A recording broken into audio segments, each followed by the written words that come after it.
In the 3rd century China CE, along the treacherous waters of the Yangtze River, merchants and local officials alike lived in fear of a single sound.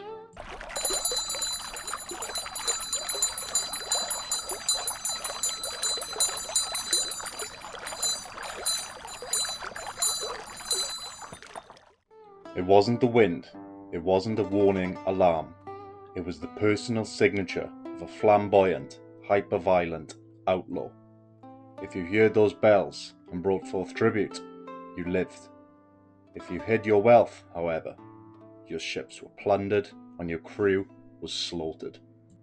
This was the legendary pirate and general, Gan Ning. To history, he is known as the Bells Pirate.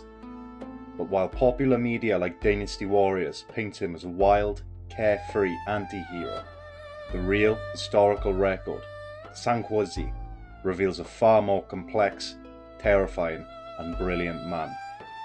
He was a psychopath to his enemies, tactical genius to his lords, and a man who successfully transitioned from a reviled criminal to one of the greatest naval commanders of the Three Kingdoms era.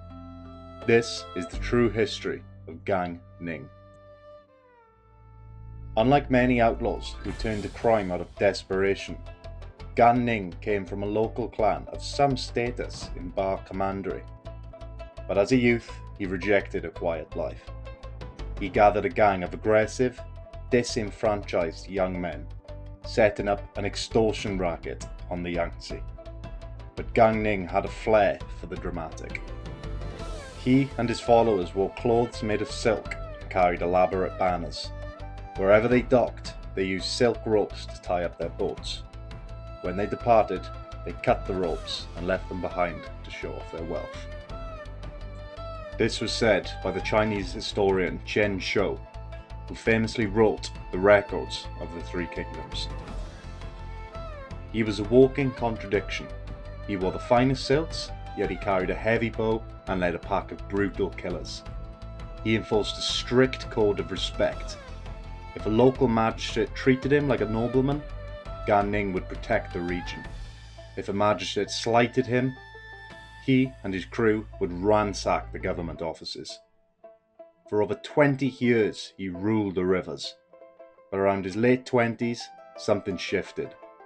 The bells stopped ringing. Gan Ning grew tired of the outlaw life. He wanted a legacy.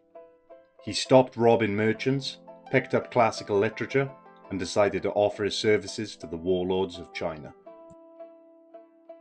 Transitioning from a notorious criminal to a legitimate military officer proved nearly impossible for Gan Ning. First, he went to Liu Biao, the governor of Jing province.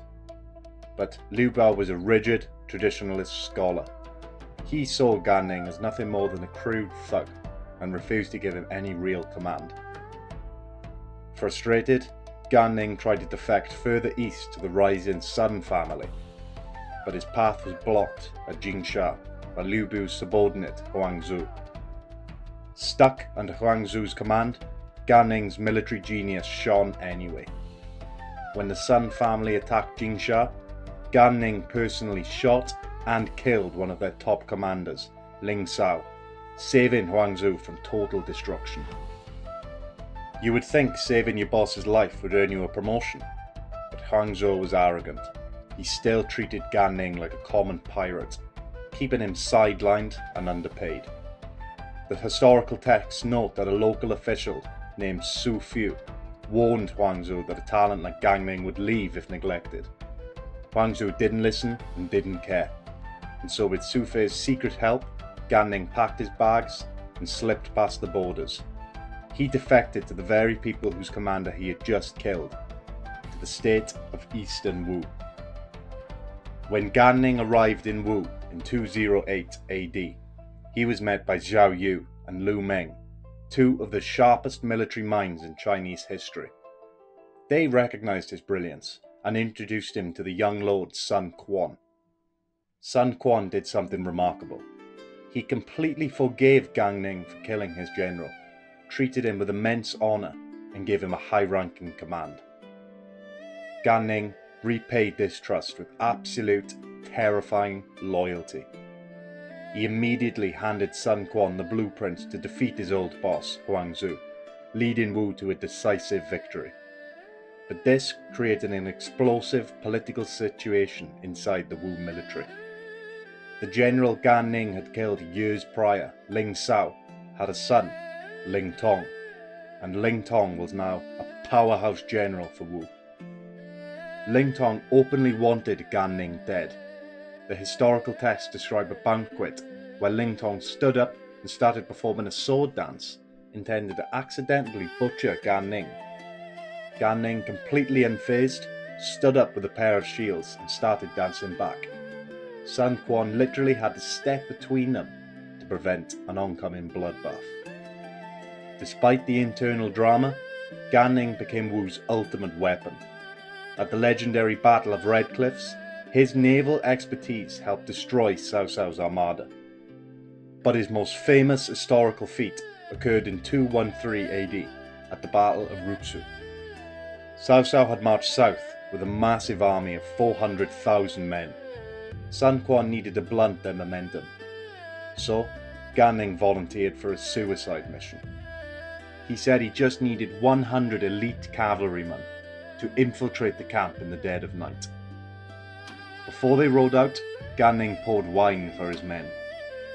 To ensure they wouldn't kill each other in the dark, he had every man pluck a white goose feather and stick it in their helmets so that they would know who each other were. In the dead of night, Gan Ning's men breached Cao Cao's vanguard camp. They cut down the tents, set fires, slaughtered dozens of officers, and threw a massive imperial army into total and absolute chaos. By the time Cao Cao's forces realized what was happening, Gan Ning and his men were already riding back to the Wu lines. Not a single one of his 100 men died.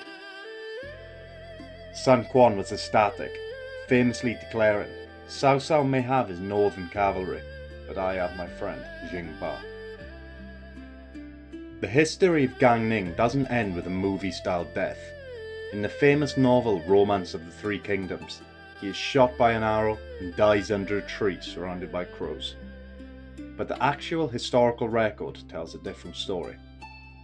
Gan Ning died of illness around 215 to 220 AD.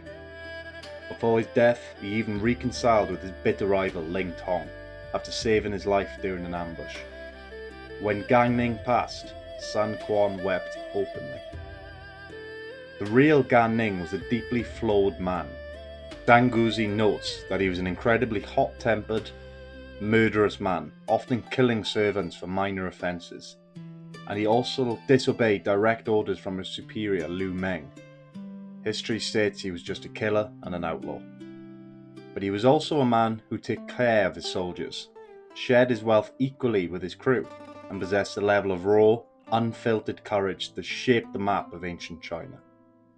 He proved that a man is not defined by where he begins, even if he begins with the ringing bells of a pirate ship.